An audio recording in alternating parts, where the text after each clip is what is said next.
بسم الله والصلاة والسلام على رسول الله. السلام عليكم ورحمة الله وبركاته. I would like to thank the I3 Institute for organizing this important conference and for inviting me to give a presentation on the very important subject of deism. And I would like to thank all the listeners, whether you're listening live or will be listening to a recording of this session later, for showing interest in this topic, because it really is an important one that Muslims ought to be familiar with. And of course, I'd like to wish you all a belated Ramadan Mubarak, and I pray, inshallah, that you and your families and friends are safe. Just a note to the admin, am I able to share my screen? Because I have a presentation which I'd like to share. Yes, inshallah. The option should be there at the bottom of the screen. Okay.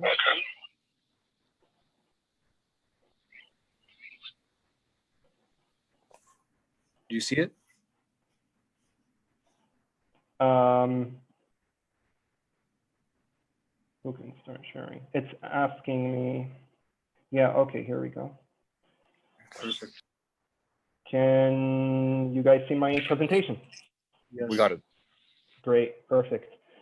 Well, inshallah, before I start, inshallah, let's take a look at the agenda together. It's my intention, inshallah, to take you through the following today. First, we'll start off by defining what deism is.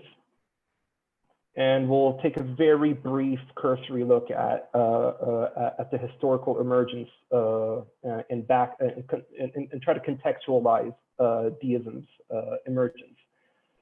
We'll briefly talk about the relevance of deism today, and then we'll get to the exciting part and begin critiquing deism as a worldview. So we'll be looking at two arguments today. The first one is deism's incoherence, considering God's wisdom, and the second argument is the possibility and significance of divine revelation. And then inshallah, we'll conclude with some final remarks. Now, I just want to say that this presentation is originally 45 minutes in length. So since I have less time to present it to you today, what I've done is that I've reduced much of the content so that the presentation only includes the most relevant bits. And inshallah, at the end of the presentation, I'll guide you all to my detailed article on the topic so that you could seek more details on the subject, inshallah. So beginning with, what is deism? Well, deists, just like any other group of people, are not monolithic. They have disagreements over several theological notions, such as whether there's an afterlife or if there's even divine judgment in this afterlife, if it exists. They disagree on what the ultimate purpose of life is and whether there's even a path to salvation, whether there's a specific path to salvation, let alone if there's even a need for salvation. They dispute over the attributes of God. Is God a good God or is he an evil God? Deists, etc. So deists, have historically tended to disagree with each other on these critical questions. However, despite these differences, we can still try to formulate a workable definition to help us guide our discussion on deism. So deism, we can define deism as the belief that God created yet remains uninvolved in the world, and that man should only accept religious and moral knowledge obtainable through the strict use of reason. Now, deism can be defined, deism can be defined as the belief in a God who is disinterested in his creation. And for that reason, because he's disinterested, he chooses to not intervene in the affairs of his creation. And as a consequential result of this, deism would also predictably assert that God does not send divine revelation to his creation. And it also denies the existence of miracles, because it maintains that God does not intervene in the natural world order in any way. Moreover, deism stresses the importance of human reason. Any religious knowledge, any moral knowledge of halal and haram that you wish to obtain can only be obtained through the strict use of reason. So in a nutshell, deism is the belief in a God who created the universe and chose to never intervene or be involved in it. Deism teaches that we must rely on our reason alone to deduce what this God demands from us, if he demands anything at all. A brief history of deism. Now, in academia, deism specifically refers to that movement whose emergence we could trace back to the 17th century during the English Enlightenment. The Enlightenment was a major intellectual movement that emphasized the importance of several ideas, like the importance of reason, freedom of religion, secularism, the elevation of the status of science, tolerance, justice, etc. And deism conveniently aligned with these stances propagated by the Enlightenment thinkers, because deists themselves were emphasizing the importance of reason, and they were also very strongly opposed to the theological creeds of Christianity, which they deemed to be absurd. And of course, they were also very vocal critics of the Catholic Church's very oppressive policies and the corruption which ran rampant in the church at the time. Some scholars refer to deism as the religion of the Enlightenment. And so the Enlightenment served as a critical backdrop for the flourishing and spread of deism. And deism, unfortunately, lives on until today and has been adopted by people who may not even explicitly identify themselves as deists, though they are in reality. Now, as we take a look at this slide, we see a number. Let me guide your attention to the left side. So here, this is a Pew research study conducted in 2017. And basically, they were asking ex-Muslims in the United States why they chose to leave Islam. And the reason that was most highlighted and noted was the following: because they don't like organized religion, they stopped believing in religion. So it's not that they left Islam because they started to disbelieve in the existence of God, or that they had a specific problem with Islam itself and converted to another religion. Rather, their primary issue was that they became disenchanted with the whole notion of organized religion altogether. That's deism right there. And that's the number one reason that was provided. And unfortunately, deism's negative impact on the Ummah is not restricted to the West. Unfortunately, deism has gained a foothold in certain pockets of the Muslim world, and especially in the last 5 to 10 years. Over here, you could see a Facebook page for an Arab deist group with thousands of members in it. It's called Ittihad al-Rububiyyin al-Arab.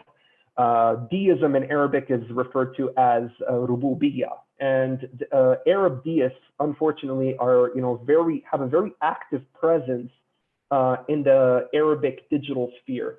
When we look at Turkey, unfortunately, deism has been surging in Turkey as of late, to the extent that even President Erdogan acknowledged deism's threat to Islam, and the Turkish Minister of Religious Affairs even noted how serious of a threat deism is to the faith of Muslims, particularly in Turkey.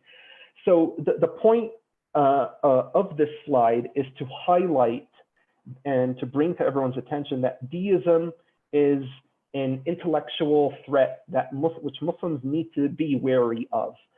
We need to take note of it, and you know, because a lot of us have our minds so focused on refuting Christianity and refuting atheism that deism is just quietly creeping in under our radars, and so it's something that we need to pay serious attention to. Now we step into critiquing deism, and we'll be looking at the first argument. Now, what I'm going to do here is that I'm first going to present to you the argument. I'm going to present the argument, and then I'm going to explain it. So don't worry if you don't fully grasp it as I'm reading it out. So I'll make sure, inshallah, to explain it in detail, but I just want to lay it out first. So this is the first argument that we'll be utilizing against deism. Premise 1. Wisdom necessitates acting in a meaningfully objective-driven manner. Let me repeat that because it was quite a mouthful. Premise 1, wisdom necessitates acting in a meaningfully objective-driven manner.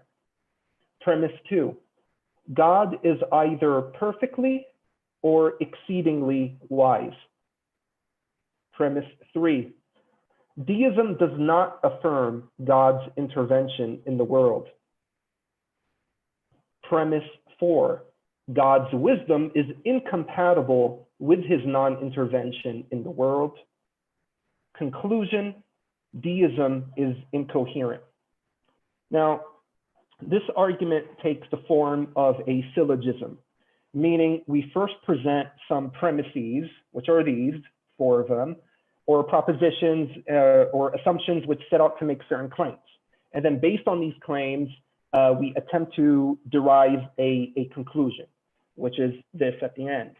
And in order for this entire syllogistic argument to work effectively, 2 things must be fulfilled. First, we must demonstrate the truthfulness of the premises themselves. We have to demonstrate that these claims are true. And secondly, that the conclusion logically follows from these premises. So the question here is that the case here?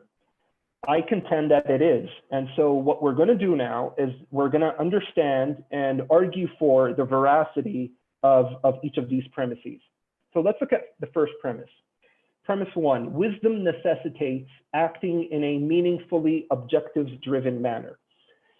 Basically, all this is saying is that if one were to act wisely, then one ought to act in a meaningful manner, which would involve achieving certain objectives.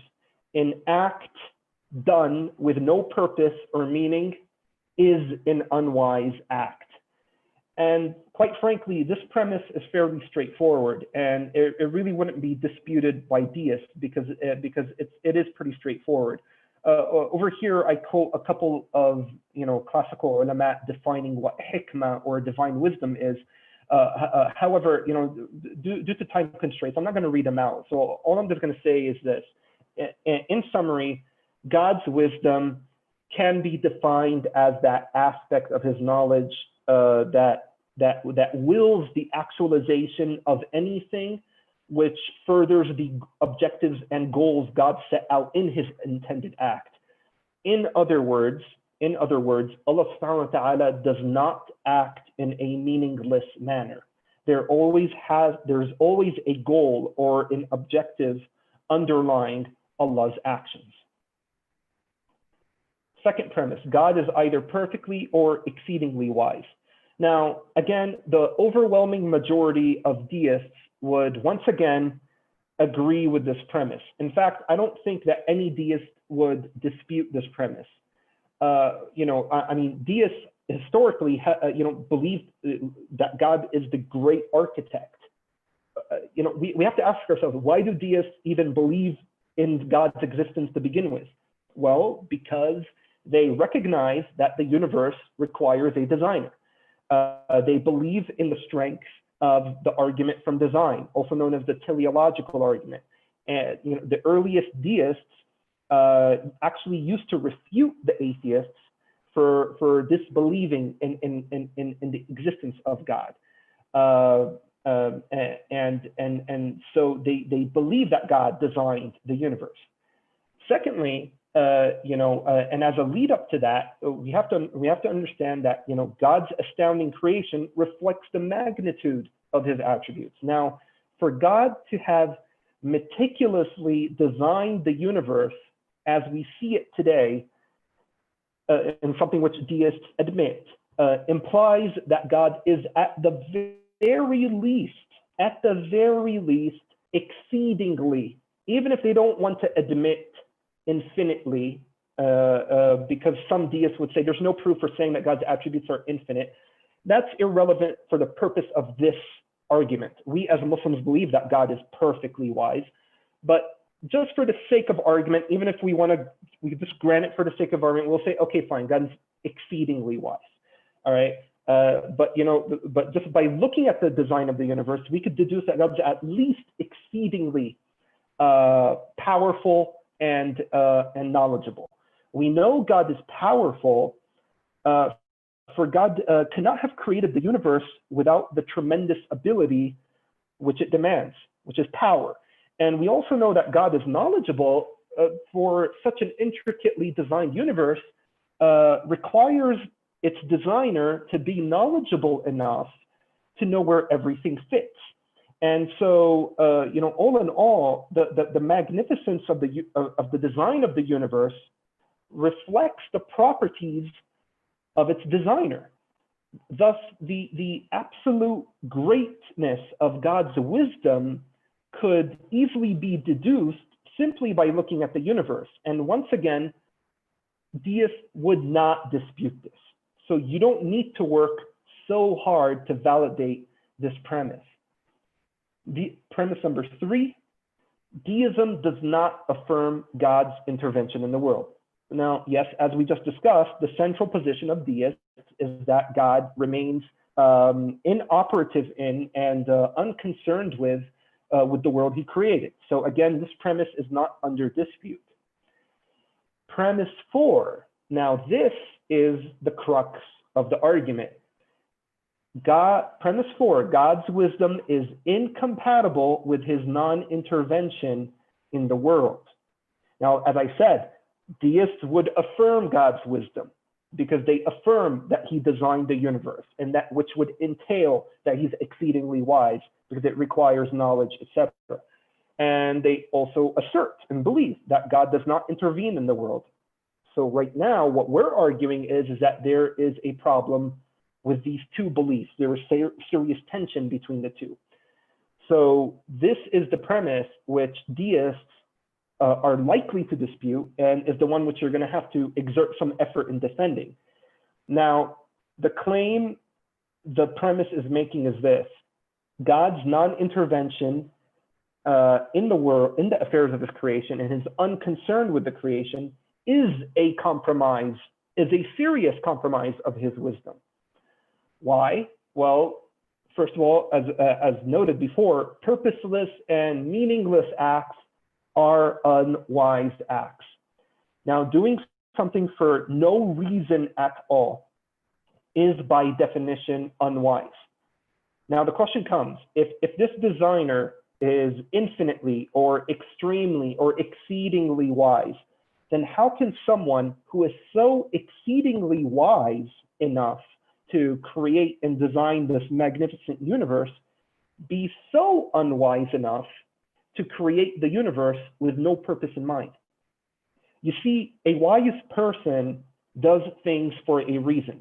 If us finite human beings do not build and create things for simply no reason whatsoever, what then do we think about this great cosmic and infinitely or exceedingly wise designer of the universe? Allah subhanahu wa ta'ala says, did you think that we created you uselessly and that to us you would not be returned? Does man think that he will be left neglected? So here the Quran is nudging us to really reflect upon the viability of this deistic stance. So in summary, there is serious tension between the belief that God created the universe for no reason whatsoever, but to run on its own natural course like clockwork without a care for whatever happens to it, and the deistic affirmation that God is an exceedingly wise being who impressively designed the universe. So just as a quick recap, let's look at the argument again. This is the argument. We said that premise one is wisdom necessitates acting in a meaningfully objectives-driven manner. Yes, for an act to be wise, the act would have to have an underlying objective or goal to it. An act which is completely meaningless and purposeless is not a wise act. Premise two, God is either perfectly or exceedingly wise. And we said that this could be deducible just by looking at the universe, which would reflect the properties of its designer. And this is not, you will not expect this to be seriously disputed by deists.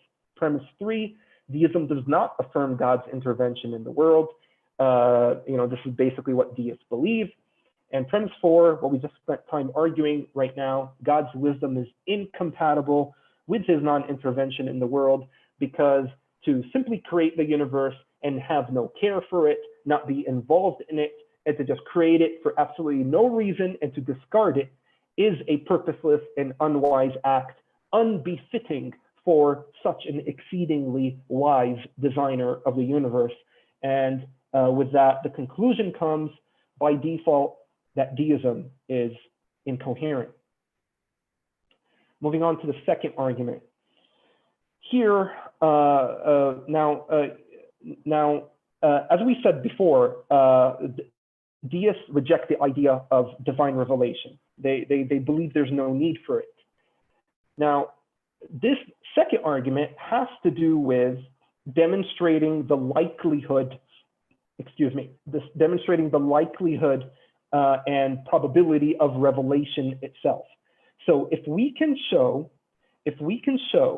that there are very good reasons for thinking why God would send down revelation, this would severely weaken the deistic case.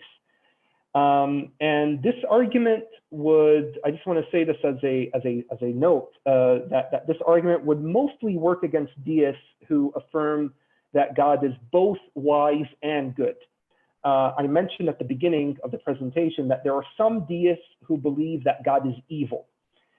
These arguments wouldn't work as well against them. You're going to have to use another argument to refute them. I deal with that in my paper.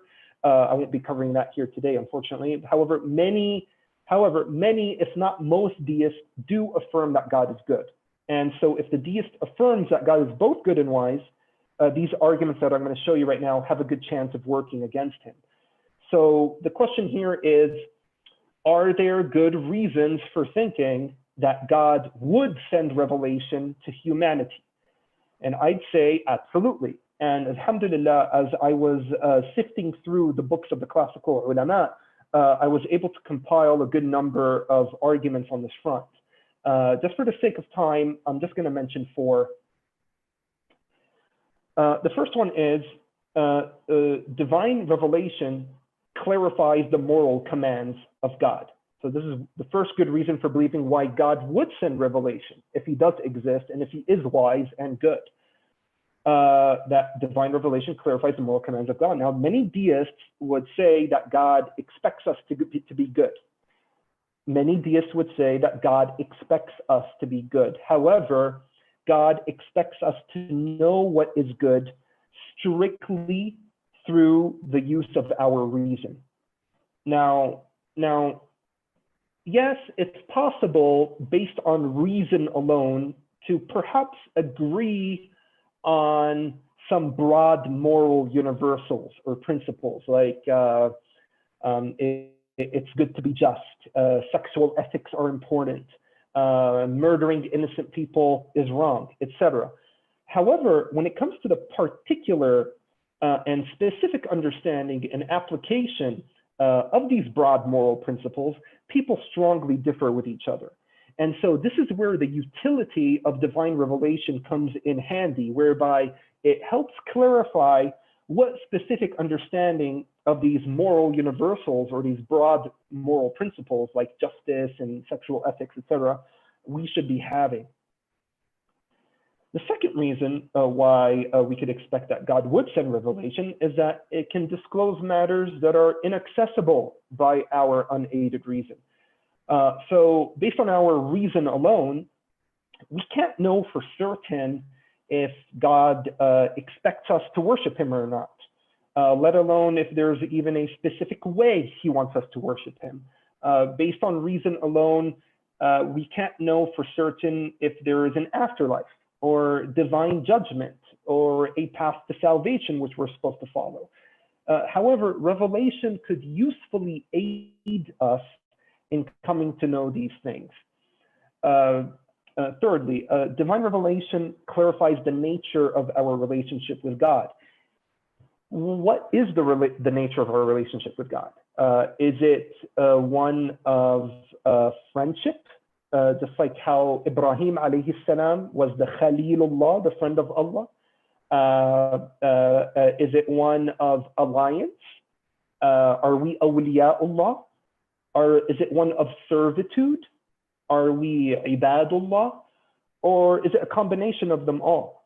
Or is it something like how Christianity says that there's some sort of spiritual, childlike relationship with God, and that we are his spiritual children and that we are the sons of God? Well, revelation could really assist us in knowing this. Fourthly, divine revelation justifies the moral accountability of sinners. Now, if there is an afterlife and divine judgment, well, then many sinners and non-believers could argue back against God on the day of judgment by saying that he never warned them because he never sent them a revelation clarifying what his demands were, that they had no idea that he even wanted them to abide by a certain moral code or to adopt specific theological beliefs. However, with the revelation, that excuse isn't available to the non-believer. And you know, Allah subhanahu wa ta'ala says, وَمَا كُنَّا مُعَذِّبِينَ حَتَّى نَبْعَثَ رَسُولًا. You know, we wouldn't punish a people unless we have sent them a messenger. And so with the warning having been given through divine revelation, those who did injustice could be fairly held morally accountable, while God does not compromise on his attribute of justice.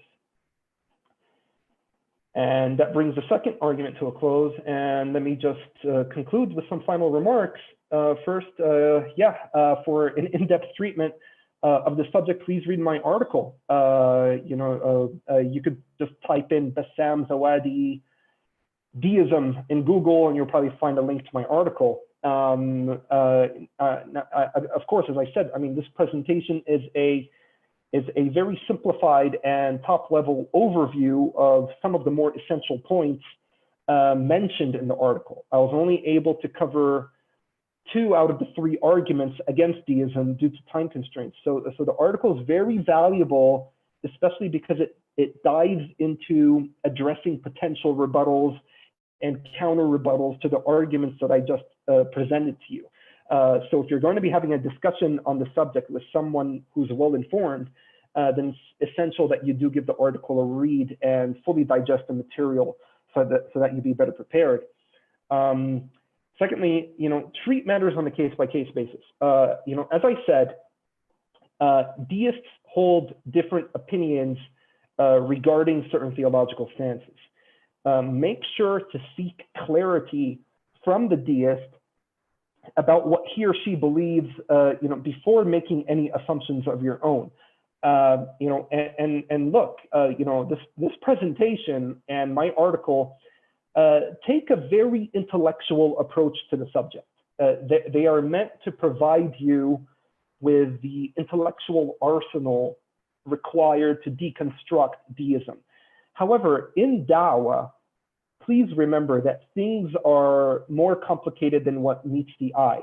A lot of people who are deists might outwardly pretend like they have intellectual doubts, but in reality, the source of their doubts might be more emotional. For example, someone might be fed up with Islam or with organized religion, in general, because of very poor experiences with religious people, for example, or perhaps because that person feels that deism offers him or her to live,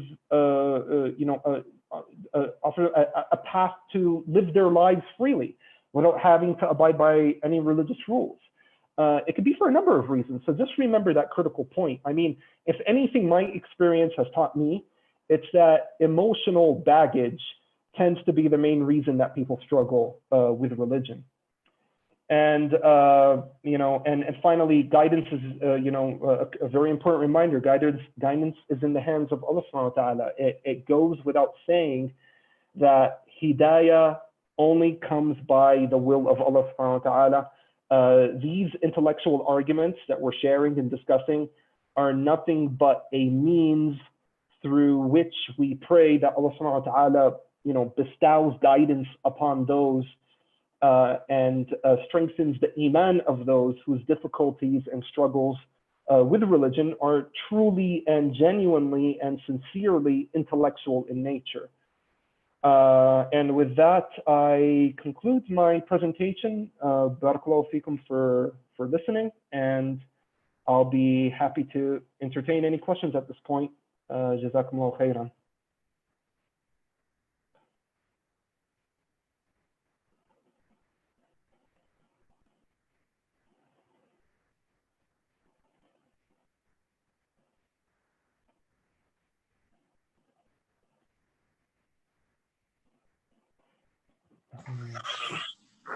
Okay, Brother Bassam, if you look at the bottom, there should be a Q&A tab. If you click on that, sure. Yep, you'll see the questions there. Sure. Okay, aren't you conflating wisdom with intelligence? Isn't it possible to be intelligent without being wise? Can you please explain in more detail how intelligence equates to wisdom? Classically, several ulama, and not just Islamic scholars, I would say a lot of people would define wisdom as properly utilizing your knowledge to actuate and enact things and to put them in their proper place. And that wisdom also entails acting in a meaningful manner and in a purposeful manner. And so intelligence would certainly be part or knowledge. It would certainly be a part of wisdom. And that's why some of the ulama, would say that it's that aspect of Allah's knowledge, that wisdom is an aspect of Allah's knowledge that effectuates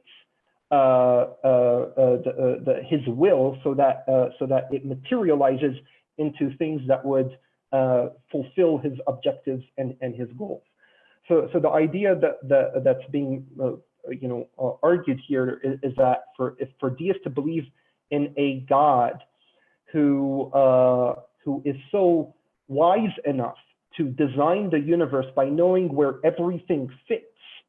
He's not just merely smart and knowledgeable, but is able to enact and act in a manner based on that knowledge to fulfill a certain purpose, which is the intricately designed and sustainable universe. Then how do you align that with Him simultaneously doing so with such a meaningless purpose, with no purpose at all, in fact? And trust me, there's a lot of potential holes you could try to poke in the argument. That's why I strongly recommend that you do read the article, because I do deal with and interact with several possible rebuttals and counter rebuttals. So please do check it out. Why aren't deists destroyed by your arguments yet, still persisting in their ways?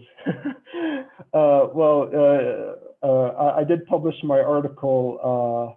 I don't know how an argument can destroy a person. Alhamdulillah, Muslims have been refuting the kuffar for a long time right now with very strong arguments that they still exist and they're still around propagating their kufr. That's not a testament to the weakness in our arguments necessarily. I did publish my article just around a year ago, and it's on my academia page. I do hope to keep promoting it and building more awareness surrounding it, and and helping Muslims become more aware of deism, so that inshallah we could refute deists better. I don't know about destroying them, but yeah. Okay.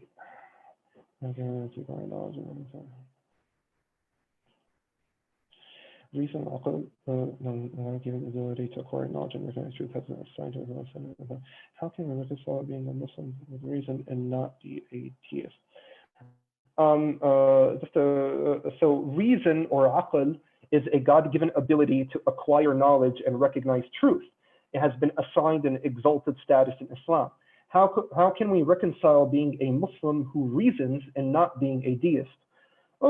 Very simple, because deists are not using their reason properly. They're not using their rational faculties properly, because a part, just as Ibn Taymiyyah and others have argued, being reasonable entails you knowing the limits of your reason. It is unreasonable for you to think that you can know everything through your reason, especially matters of the unseen. To think that you could strictly and sheerly deduce, all the moral particulars, not moral universals, moral particulars, and to know the matters of the unseen and exactly what God is expecting of you strictly through your rationality. That's not being reasonable.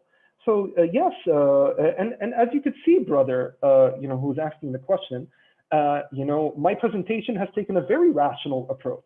So I am using my reason in my presentation to refute deism. So I think I hope I practically demonstrated how we could be reasonable and yet not be deists, because I tried to use reason to refute deism.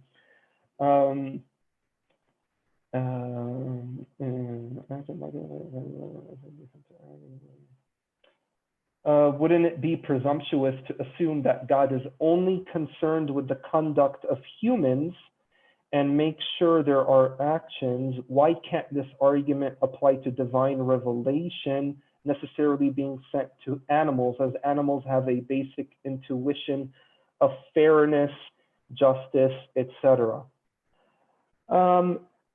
I'm not sure we can make that leap necessarily. First of all, I wouldn't say that God is only concerned with humans. He's also concerned with jinn. So there is another realm out there that Allah subhanahu wa ta'ala will be testing and judging. Animals don't have rational faculties. It doesn't make any sense to me, or I wouldn't expect why Allah subhanahu wa ta'ala would send divine revelation to animals. Now, that's not to say that God is unconcerned with animals. Obviously, Islam has given us several dictates on how we should deal with animals. It takes a very strong stance against animal abuse, promotes animal rights, etc. So I wouldn't say that just because God doesn't send divine revelation to animals, that this would entail that God is unconcerned with animals. I don't think that's the case. I think those are all the arguments I could see in the Q&A. Yeah. So barakallahu feekum, and thank you once again for listening, and jazakumullah khairan. Assalamu alaikum.